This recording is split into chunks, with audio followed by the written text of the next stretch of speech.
What if the secret to freedom isn't getting more, but caring less? Not careless, not lazy, but untouchable, unbothered, uncontrolled. Imagine a man who owned almost nothing, slept in a barrel, mocked the powerful, and walked through the streets in daylight with a lantern, claiming he was searching for an honest man. People called him mad.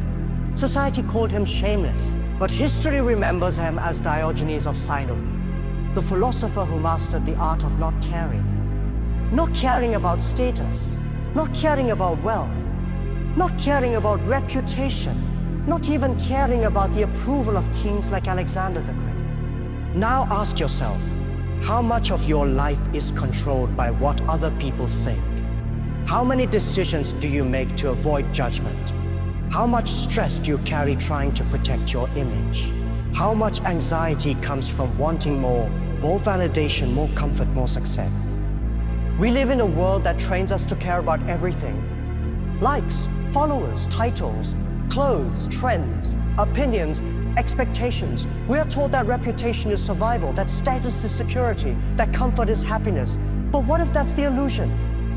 What if the very things we care about are the chains that bind us? Diogenes understood something radical. The more you need, the more you can be controlled. The more you desire approval, the more fragile you become. The more attached you are to comfort, the more you fear discomfort. And fear is the foundation of slavery. This is not a philosophy of apathy. This is not about becoming cold or disconnected. This is about choosing carefully what deserves your energy. It is about protecting your mind from unnecessary burdens.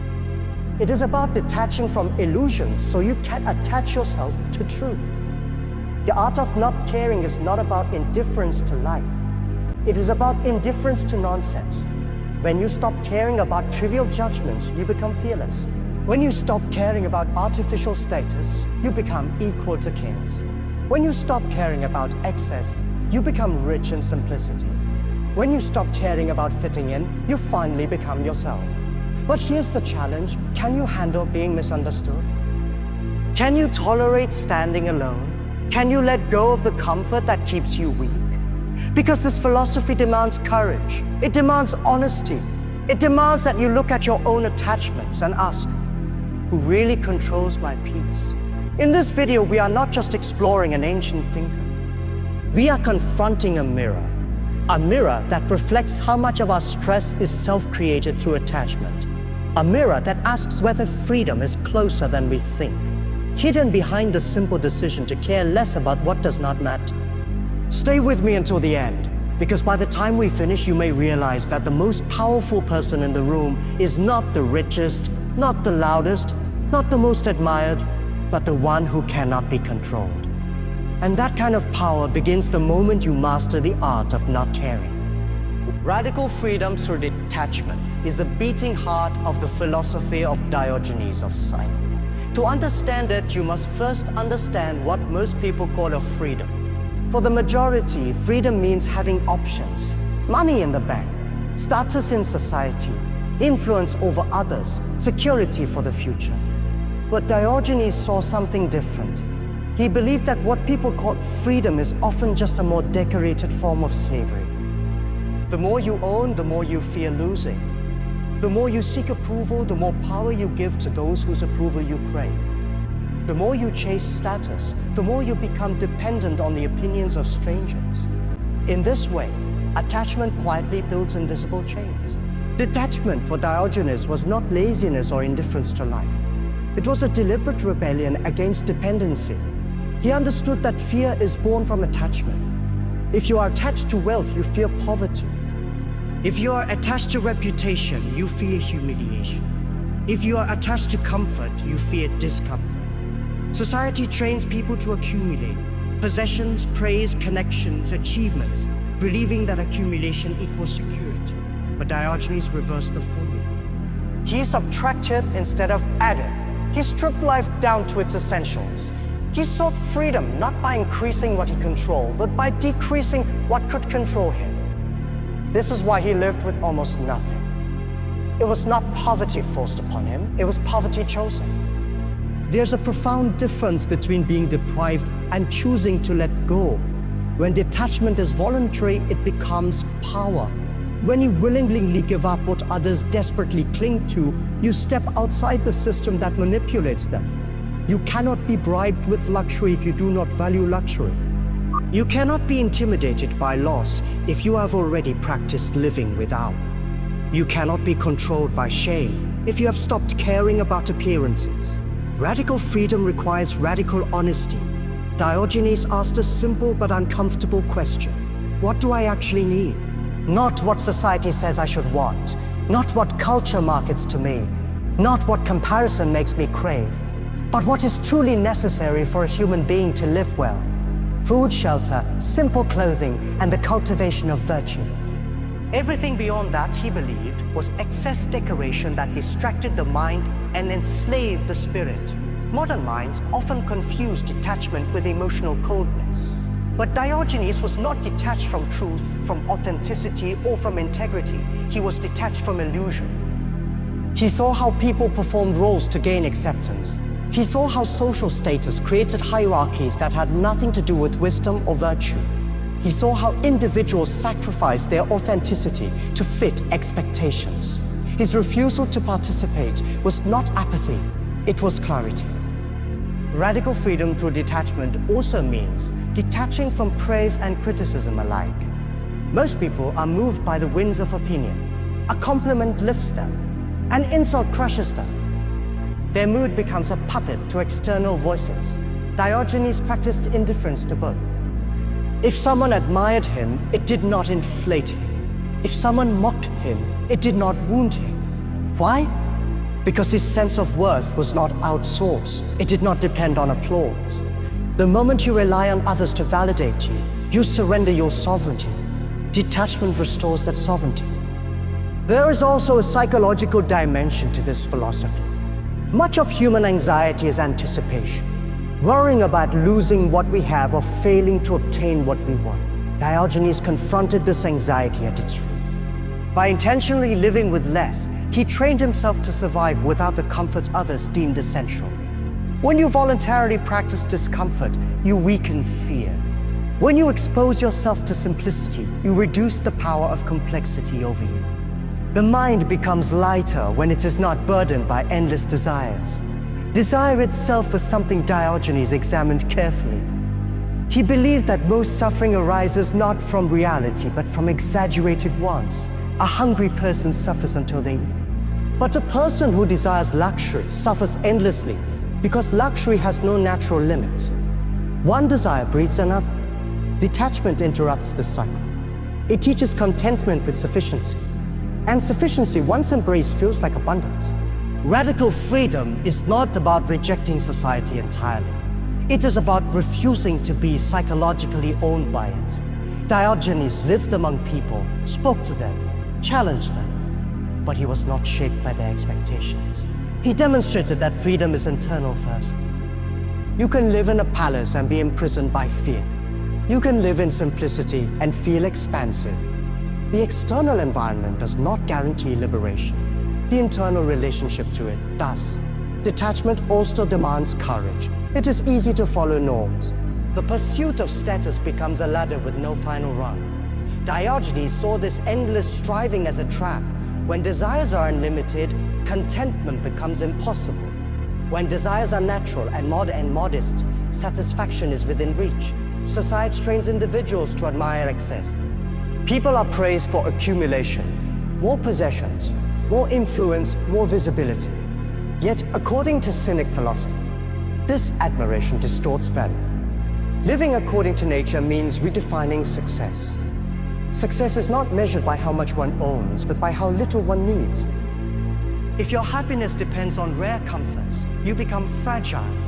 If your well-being rests on simple, accessible necessities, you become resilient. There's also a moral dimension to this principle. Diogenes believed that virtue is natural, while vice is often cultivated by social systems. Greed, vanity, jealousy, and deception flourish in environments where comparison and competition dominate. A person obsessed with status may lie to protect you. A person attached to wealth may exploit others to increase. When life revolves around artificial values, ethical compromise becomes tempting. Living according to nature simplifies moral decisions because it reduces temptation. When you no longer crave excess, you are less likely to harm others to obtain it. Another aspect of living naturally is authenticity. Society encourages performance. People learn to speak, dress, and behave in ways that align with expectations rather than truth. Masks become normal. Diogenes rejected this entirely. He valued blunt honesty over politeness that concealed reality. In his view, social etiquette often hides hypocrisy. Living according to nature meant expressing oneself without unnecessary pretense. It meant aligning actions with genuine belief rather than adapting to please an audience. This principle also challenges the fear of discomfort. Modern culture equates comfort with happiness. Climate control, luxury bedding, curated experience is all designed to eliminate inconvenience. But nature includes discomfort. Heat, cold, hunger before eating, effort before rest. These are natural rhythms of life. By constantly insulating ourselves from discomfort, we may weaken our tolerance for adversity. Diogenes embraced simplicity and occasional hardship as training for resilience. When you adapt to nature's variability, you become mentally tougher. You no longer panic at minor inconveniences because you have learned to coexist with them. Living according to nature also questions social hierarchies. In nature, human beings share similar fundamental needs. Titles, ranks, and prestige are human inventions. Diogenes treated kings and beggars with the same directness because he saw beyond their social labels. Strip away clothing, wealth and recognition, and what remains is a human organism with basic needs and mortality. This perspective dismantles arrogance and envy simultaneously. If all are equal in their natural condition, then pride based on artificial distinctions is foolish. There is a profound psychological freedom in this philosophy. When you stop measuring yourself against socially constructed standards, you reclaim your mental space. Comparison fuels dissatisfaction. Advertising and cultural messaging constantly redefine what is normal or is successful, creating perpetual inadequacy. Living according to nature interrupts this cycle. Instead of asking, do I have as much as others? You ask, do I have enough to live well? Enough is a powerful word. It restores balance. Nature also teaches impermanence. Seasons change, bodies age, life ends. Accepting these realities was the shock of loss. Society often denies or distracts from mortality, encouraging endless expansion as if life were infinite. Diogenes recognized that aligning with nature includes accepting limits. When you understand that everything material is temporary, attachment loosens. Gratitude replaces obsession. You appreciate what you have without clinging to it as permanent. Critics might argue that this philosophy rejects progress or ambition. But living according to nature does not mean rejecting all advancement. It means evaluating advancement carefully. Does it serve genuine human flourishing, or does it amplify artificial desires? Does it simplify life or complicate it unnecessarily? The cynic approach demands discernment rather than blind acceptance of innovation. Living naturally also cultivates inner harmony. When your external life aligns with basic needs and honest values, internal conflict decreases. Many people experience tension because their actions contradict their deeper understanding. They chase goals that do not resonate with their authentic self. Diogenes believed that simplicity clarifies purpose. When distractions fall away, the mind becomes steady. At its core, living according to nature is a rebellion against illusion. It confronts the assumption that more is always better. It questions traditions that persist without reason. It exposes how often people sacrifice peace for prestige. The philosophy invites a radical simplification. To identify what is essential, eliminate what is excessive, and align your life with fundamental human needs and virtues. This way of living requires awareness and courage. It demands that you observe your habits and ask whether they arise from natural necessity or social conditioning. It challenges you to release comforts that may weaken you and to embrace simplicity that strengthens you. It invites you to value character over cosmetics, truth over approval, sufficiency over abundance. In the end, living according to nature is not about returning to the wilderness. It is about returning to clarity. It is about recognizing that the human being at its core requires far less than society suggests. When you align your life with this realization, you reduce anxiety, increase resilience, and cultivate authenticity. You become less distracted by noise and more attentive to what truly sustains you. In that alignment, freedom emerges. Not dramatic, not loud, but steady and grounded, like nature itself. The courage to be misunderstood is one of the most demanding forms of strength, and it stands at the center of the life of Diogenes of Sinope. Most people fear poverty, failure, or physical pain. But even deeper than these fears is the fear of rejection. Human beings are social by nature. We seek belonging, approval, validation. From childhood, we are conditioned to adjust ourselves to fit expectation. We learn what is acceptable, what is admirable, what is embarrassing. Gradually, we construct identities shaped by applause and avoidance of criticism. To step outside this invisible system requires extraordinary courage. Diogenes chose that path deliberately. He did not simply think differently. He lived differently. He rejected social conventions openly and unapologetically. He questioned traditions others accepted blindly. He refused to perform politeness when he believed honesty was required. In doing so, he guaranteed misunderstanding. People saw him as strange, even outrageous, but he understood something crucial. The approval of the crowd is often the reward for conformity, not for truth. The courage to be misunderstood begins with independence of thought. Many individuals privately doubt societal values, yet publicly support them. Why? Because disagreement risks isolation. When you challenge norms, you disrupt comfort. Others may feel threatened because your nonconformity exposes their own compromise. It is easier to dismiss the dissenter as foolish than to examine oneself. Diogenes accepted this reaction.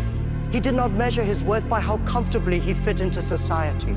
He measured it by how honestly he lived. A powerful example of this courage appears in his encounter with Alexander the Great. There is also freedom hidden within misunderstanding. When you release the need to be universally approved, you free mental energy previously spent on performing. You stop calculating every action to maximize acceptance. How you speak more honestly, you act more directly, you simplify your life. The weight of constant self-monitoring lifts. In that release, confidence grows, not the loud confidence of dominance, but the quiet confidence of coherence between belief and behavior. The fear of being misunderstood often masks a deeper fear, the fear of standing alone. Humans equate isolation with vulnerability. Yet Diogenes demonstrated that internal strength can replace external validation. When you know that your life aligns with your values, solitude becomes bearable. You may still desire companionship, but you no longer depend on it for self-worth. Ultimately, the courage to be misunderstood is about prioritizing truth over comfort. It is about recognizing that consensus does not guarantee correctness. It is about accepting that authenticity may narrow your circle but deepen your integrity. Diogenes embodied this principle fully. He chose clarity over conformity, independence over approval, substance over image. In doing so, he revealed a paradox. When you stop trying to control how others perceive you, you gain control over yourself. Misunderstanding may persist, but it loses its power to dictate your choices. You become guided not by applause or criticism, but by reason and conviction. And in that steadfast alignment, there is a profound and unshakable strength. The strength to stand in the sunlight, unbothered by the shadows of opinion. Minimalism as power is one of the most misunderstood yet transformative dimensions of the philosophy of Diogenes of Sinope. To most people, minimalism appears as deprivation. It looks like lack, limitation, or even failure. Society equates abundance with strength and accumulation with success. The more you possess, the more secure you appear. The more comfort you surround yourself with, the more accomplished you seem. But Diogenes inverted this assumption entirely. For him, the fewer your needs, the greater your power. Power in its purest form is independence. It is the ability to act according to your will without being manipulated by fear or desire. Most individuals believe they are powerful because they own things, yet those very things often own them. A person attached to luxury becomes dependent on maintaining it. A person attached to reputation becomes controlled by public opinion. A person attached to comfort becomes fragile in the face of discomfort. Minimalism dismantles these dependencies. When you reduce what you need, you reduce what can control you.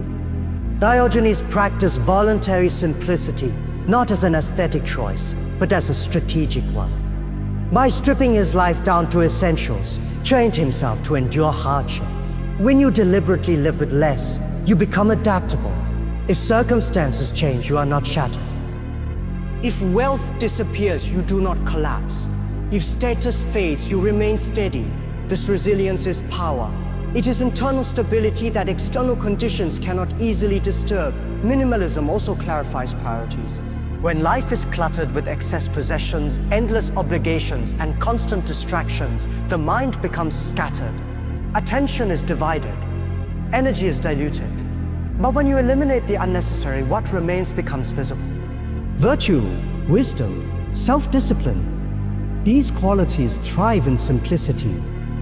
Diogenes believed that society distracts individuals from cultivating character by overwhelming them with superficial pursuits. By simplifying his environment, he created space to focus on what truly mattered. There's a psychological liberation embedded in minimalism. Much anxiety arises from maintenance. The more you own, the more you must protect. The higher your status, the more you must defend it. The more complex your lifestyle, the more fragile your peace. Minimalism reduces the burden of maintenance. When your needs are few, your worries decrease.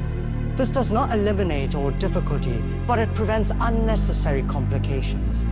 Voluntary simplicity also challenges the illusion of scarcity. Society teaches that there's never enough money, recognition, success. This mindset fuels competition and comparison. Minimalism shifts the perspective to sufficiency. When you define enough clearly, contentment becomes possible.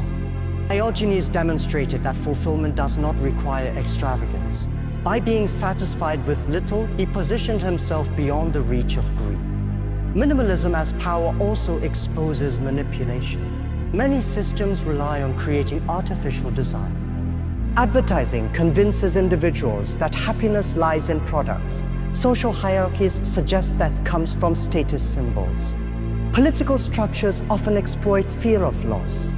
If you believe you need constant consumption to be happy, you become predictable and controllable. When you question these manufactured desires, you step outside the cycle. You cannot be easily persuaded to chase what you do not value. There is also strength in voluntary discomfort. When you intentionally experience less comfort than you could afford, you build tolerance. Diogenes chose rough living conditions not because he lacked alternatives, but because he understood the training it provided. Comfort can soften resilience. When every inconvenience feels intolerable, life becomes overwhelming. Minimalism toughens the mind. It reminds you that survival requires far less than luxury suggests. Minimalism also democratizes dignity. In societies obsessed with wealth, individuals are often judged by material display. This creates inequality not only economically but psychologically. People feel inferior because they lack certain symbols. Diogenes rejected this entire system. By living simply, he demonstrated that dignity does not depend on possession. When self-worth is detached from material accumulation, external comparisons lose their sting. Another dimension of minimalism as power lies in time. Excess possessions and ambitions consume attention. Managing, upgrading, organizing, pursuing, these activities fill days and years. Simplicity returns time to the individual. When your life is not overloaded with artificial demands, you can devote energy to reflection, learning, and authentic relationships.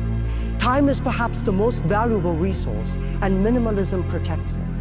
Critics may argue that minimalism denies pleasure. Diogenes did not reject pleasure entirely. He rejected dependence on pleasure. There is a crucial difference. Enjoyment that enhances life without enslaving it is harmless. Dependence that dictates choices is dangerous. Minimalism ensures that pleasure remains optional rather than mandatory.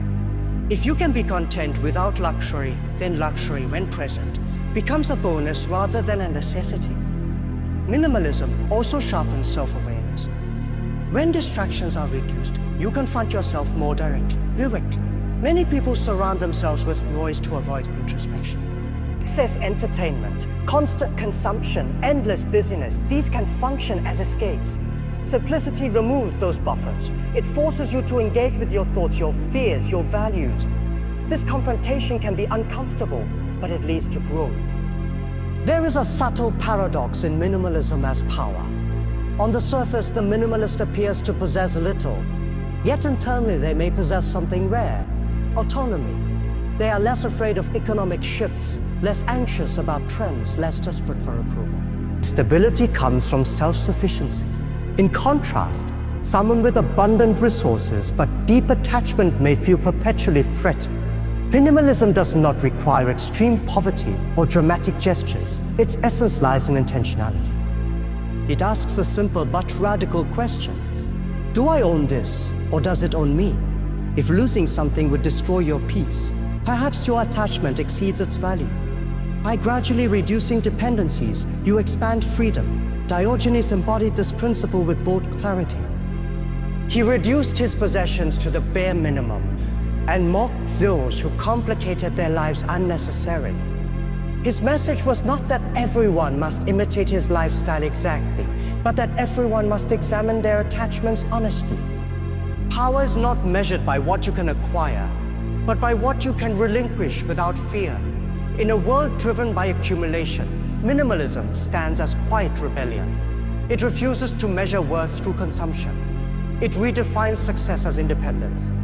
It reveals that the ultimate security lies not in having more, but in needing less.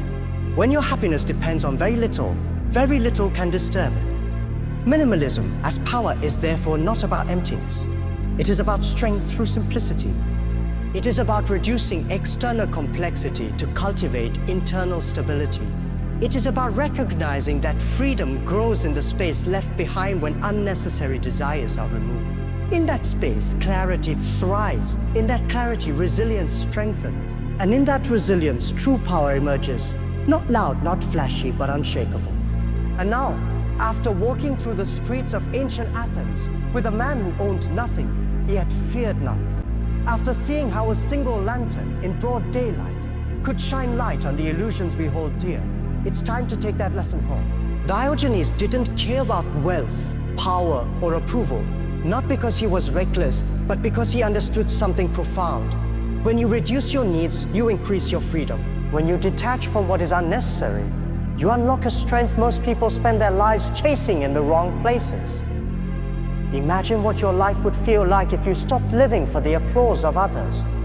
Imagine the mental space you would gain if fear of judgment no longer controlled your choices. Imagine the resilience that comes from realizing that comfort is optional, that validation is external, and that freedom begins internally. This is not an abstract idea.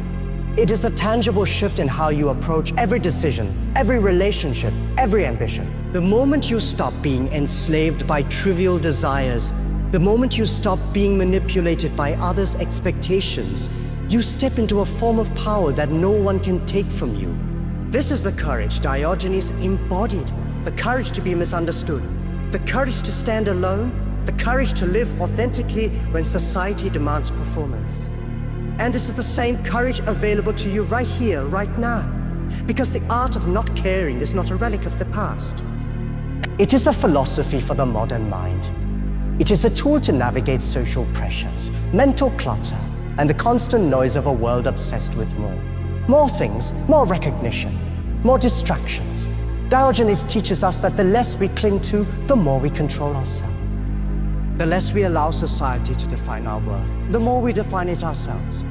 Minimalism is power. Detachment is freedom. Honesty is courage. Living according to nature is clarity. And the moment you embrace these principles, life transforms. You become unshakable. You become untouchable. You become untouchable. You become someone who acts not because the world tells you to, but because you have chosen it consciously. You no longer react to the chaos outside because your center is unbreakable. You no longer fear loss because you have already practiced sufficiency. You no longer search for validation because you have discovered that your approval is the only one that matters. And here's the final truth. The world will always misunderstand you. People will judge, question, and mock. But those who have mastered the art of not caring are untouched by misunderstanding. They walk through life with a quiet, steady power. They do not seek applause, yet they inspire it. They do not need recognition, yet they command respect. They do not depend on society, yet they illuminate it with the clarity of their example. So take this lesson with you. Strip away the unnecessary euphoria. Examine your attachments. Challenge the illusions that bind you. Practice discomfort and simplicity. Stand firm in your convictions, even when misunderstood. And remember this, freedom is not found in possessions, not in approval, not in comfort. Freedom is found in the moment you choose yourself over the expectations of the world. By the time this video ends, let it not be just an idea you watched, but a shift you feel. Let it ignite a quiet rebellion inside you, a determination to live boldly, authentically, and freely. Because the greatest power, the most enduring strength, and the truest wisdom all begin with one simple principle. Master the art of not caring and nothing can ever control you again.